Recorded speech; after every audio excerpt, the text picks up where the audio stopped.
Hometown Ghost Stories contains serious and often distressing events and is not intended for all audiences. Viewer discretion is advised.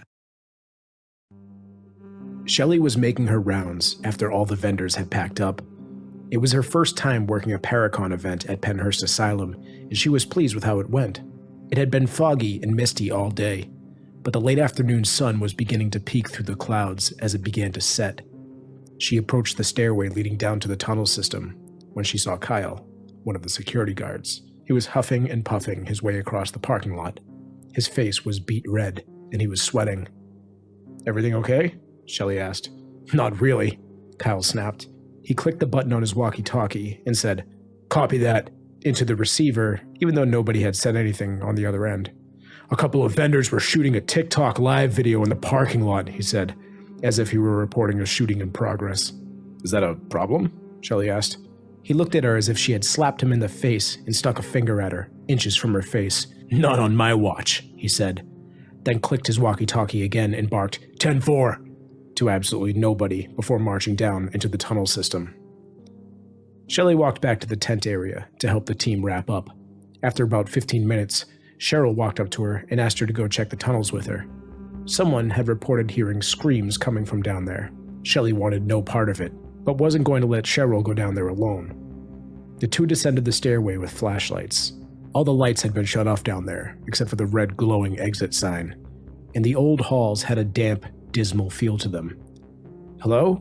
Cheryl called out. Nobody responded. Shelley had a bad feeling, but kept it to herself because she felt she couldn't explain it and didn't want to appear irrational.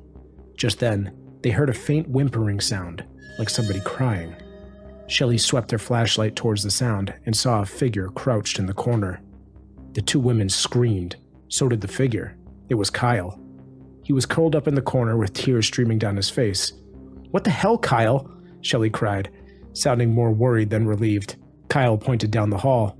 "There was a little girl down there," he said through his sobs. "That's what scared you?" Cheryl asked. "Her eyes and mouth they were sewn shut," he blurted out before sprinting full speed toward the tunnel exit. The two women stood there for a moment, unsure what just happened. "We should make sure there isn't a little kid down here," Cheryl said. Shelley felt a tightness in her throat as they slowly crept down the dark hall.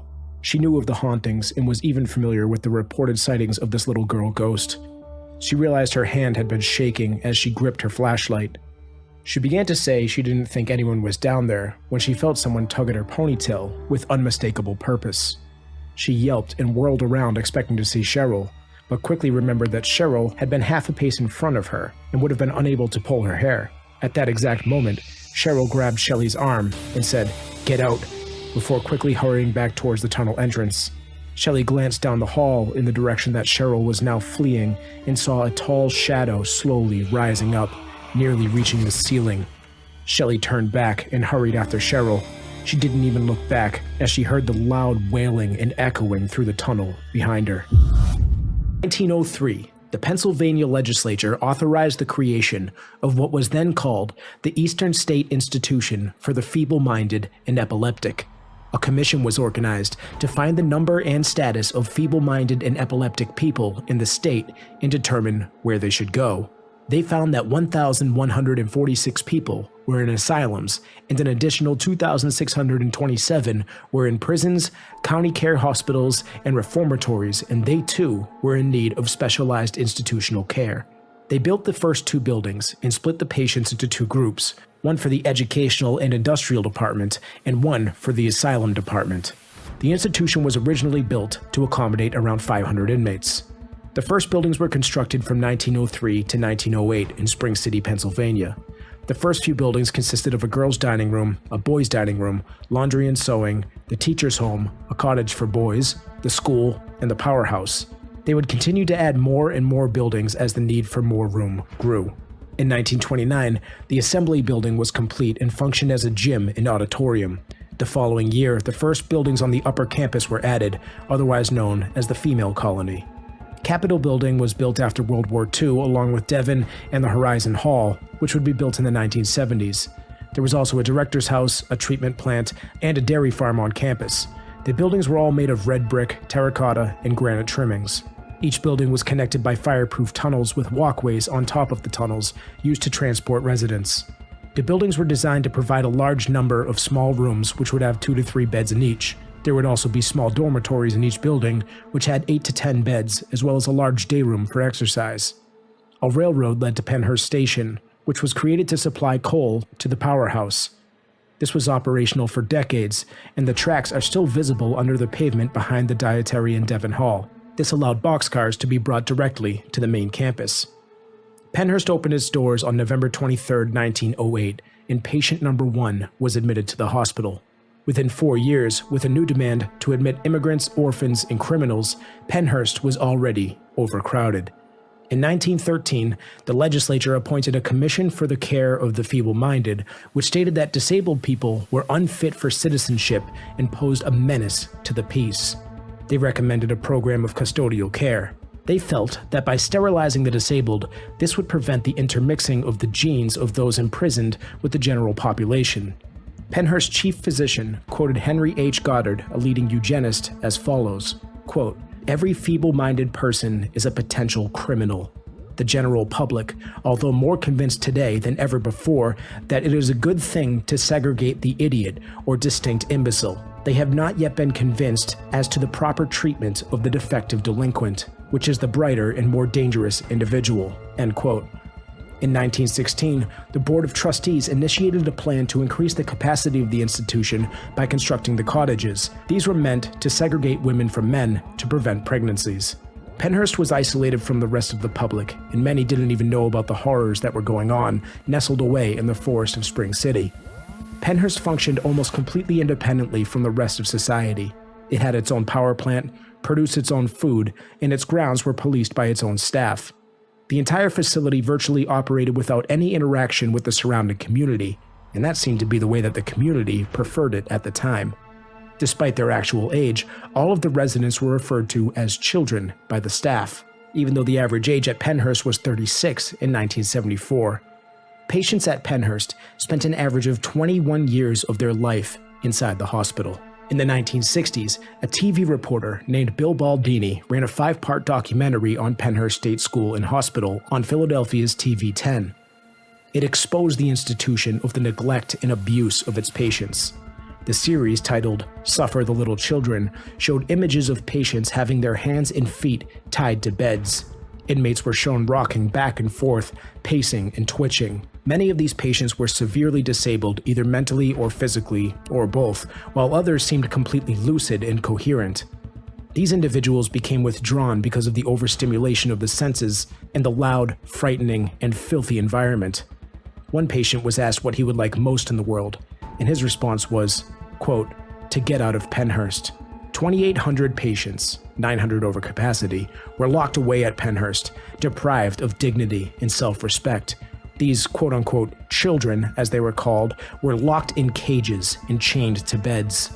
They were neglected and deprived of proper care from the understaffed personnel at Pennhurst. Many of these children were abandoned and would never see their parents or family again.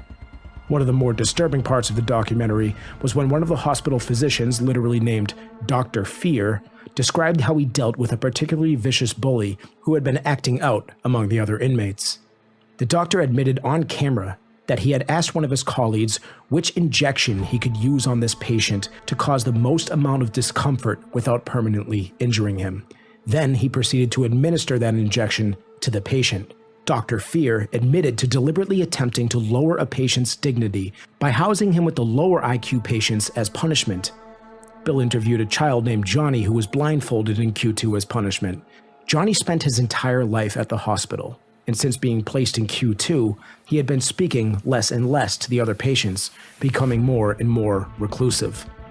Bill compared the amount of money being spent on animals at the local zoo to the amount of money being spent on patients at Pennhurst, and the results were an average of $7.15 a day being spent on each animal at the zoo compared to just $5.90 a day per human being at the hospital. The abuse that these patients suffered at Pennhurst was unimaginable. They were beaten, tortured, and isolated. Groups of children aged 6 months to 5 years were clustered together in metal cages, some left to lie in their own waste for days on end. A dentist chair still sits in the basement of Pennhurst and is a chilling reminder of some of the brutal tactics that the doctors used to punish inmates. The first time one of these children would bite another inmate, they would be let off with a warning. The second time, they would be sent to the dentist and have all of their teeth pulled. A binder was discovered with records of all the surgeries that had been performed at the hospital, with a staggering amount of deaths that occurred on the operating table. Staff would punish high-functioning residents who acted out to work in low-functioning wards. They would be forced to clean feces and change dirty bed sheets as punishment. Furthermore, the suffering that these residents encountered was a lack of care and education that they would receive while in these wards. Instead of expanding their vocabulary or learning basic skills, they would sit neglected in these wards with nobody to talk to, and they would become more and more reclusive and withdrawn, in many cases worsening their condition. During its 80-year run, more than 10,000 patients were housed at Pennhurst. It's estimated that thousands died at the location. Many lived their entire lives at the hospital. The 1960 documentary seemed to be the beginning of the end of the horrors at Pennhurst. However, it would not close down officially for another 27 years. The final nail in the coffin was a class action lawsuit filed on May 30th, 1974, on behalf of the current and former residents of Pennhurst State School and Hospital. The lawsuit argued that patients' rights were violated, and those who caused their suffering should be held responsible. The trial went on for over a month, and in the end, Judge Raymond J. Broderick found that Pennhurst was indeed overcrowded, understaffed, and lacked the programs needed to care for its residents. The use of physical restraints, seclusion rooms, and psychotropic drugs added to the deplorable conditions were brought to light in the trial. It also became very clear that residents were being abused physically and sexually by the staff. The lawsuit was the first of its kind in the United States. A federal class action, Halderman v. Pennhurst State School and Hospital. Terry Lee Halderman had been a resident of Pennhurst and suffered multiple episodes of abuse. She suffered injuries including cracked teeth, broken fingers, and even a broken jaw. The suit stated that while on a visit home, Terry's parents noticed unexplained bruises all over her body. The courts found that Pennhurst was violating the 14th and 18th Amendment as well, by using cruel and unusual punishment. They also violated the Pennsylvania Mental Health and Retardation Act of 1966. The case became an important rule of law known as Pennhurst Doctrine, which has been cited by the state attorney general as binding precedent under U.S. constitutional law. When people think of Pennhurst now, the first thing that's usually mentioned is how haunted that place is. We took a trip down to Spring City, Pennsylvania to visit Pennhurst just a few weeks ago. It seemed that everyone in town had their own stories of Pennhurst, and everyone had one of two reactions. Yes, they've been there and it's unbelievably haunted, or no, I refuse to go there because it's unbelievably haunted. Pulling up to the location, it was like nothing I've ever seen before. Something straight out of a horror movie. And I didn't even have a grasp on just how massive this complex is. We pulled up in front of the administration building, which I've seen in pictures before. But once you wrap around that building, you realize just how massive this place is. The grass was overgrown, the buildings were crumbling, and nature had virtually taken over many of these structures. Twisted metal staircases, blocked-off entrances, crooked signs, and broken-out windows. It was like a movie set. We were in town for a paranormal convention with the cast of Ghost Hunters and Destination Fear, and thousands of people were pouring in. Our tent was set up next to an old rusty playground, smack dab in the middle of the complex, and the setting was ominous and oddly breathtaking. We took the opportunity to explore some of the areas that we were allowed in and wandered into some areas that we were quickly kicked out of. I made my way down toward the underground tunnels that connect the buildings, and as I made my way down the stairs, a pair of paranormal investigators were hurrying their way back out of the tunnel. They were high-fiving and absolutely besides themselves about what they had just experienced down there. Apparently, they had both heard a disembodied voice speak to them in the dark tunnels beneath. I wandered into the tunnels to grab any footage I could, and see if I might experience anything myself before somebody realized I was heading into a place that I probably shouldn't be. There have been all sorts of activity reported in these tunnels. At least one property manager even refuses to enter the tunnels alone. Disembodied screams have been heard echoing from these tunnels. While one member of the staff was conducting an Estes method in the tunnels near the Devon door, she claims that she was attacked. It started when she got incredibly cold. Then she felt the sensation that somebody had wrapped their arms around her from behind, squeezing tighter and tighter. She had a full-blown panic attack and found a massive bruise on the top of her thigh the next morning. With many of the patients being nonverbal, many of the ghostly encounters seem to reflect that. Investigators will see objects move, doors open. They have captured grunts, cries, and moans on voice recorders, as well as hearing them throughout many of the buildings themselves. The Quaker building was nicknamed the Dead Girls and Dead Boys Ward at one point because of the conditions of the patients held here. These patients suffered extreme physical disabilities and they were unable to walk. At one point, all of their beds faced the windows. Those windows faced the playground, where they would have to watch the other children play. Eventually, staff would change the ward to what was nicknamed the Bad Girls and Bad Boys Ward, where they would send children who were violent and more prone to acting out. There was a rumor of a ghost inside Quaker and the Rockwell Tunnel, who was apparently an incredibly abusive and ruthless janitor that used to work at Penhurst. They believed that he physically and sexually abused female patients. His spirit is predictably most active around younger and shorter females. In the basement of Devon, there is a room which they call Candyland. This was one of the playrooms at Penhurst. Staff claim that there is a dark entity that lurks down there. This ghost has contacted them through multiple avenues of communication, including geoports, K2 meters, and others. And he claims that he was not a patient there, he is a guest. And he likes to be there because they, quote, feed him. This has been interpreted as his spirit feeding off of the constant flow of energy being brought to Penhurst. His ghost has been said to follow investigators around and latch on to them. Investigators and staff have played games with the ghostly children in here, playing hide and seek and duck duck goose with them. The Mayflower building is widely regarded as the most haunted of them all, with hundreds, if not thousands of paranormal occurrences experienced here by investigators over the years. 4 main ghosts seem to be the most active inside Mayflower. Howie, who is the ghost of a young boy and does not like when people touch his toy plane. There is also a shadow figure that is mostly seen in the common room and bathroom. His shadow has been captured multiple times on camera, and it's believed that his name is Fisher.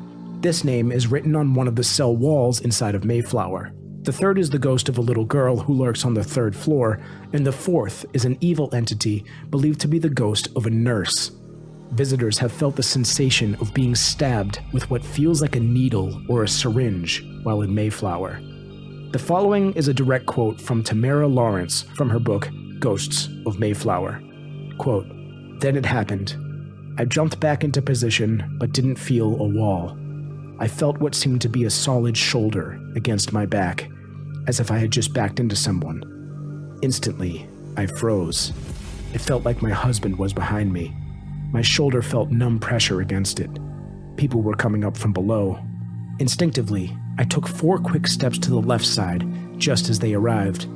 I was so glad to see them. I stared where I had been standing, and nobody was there."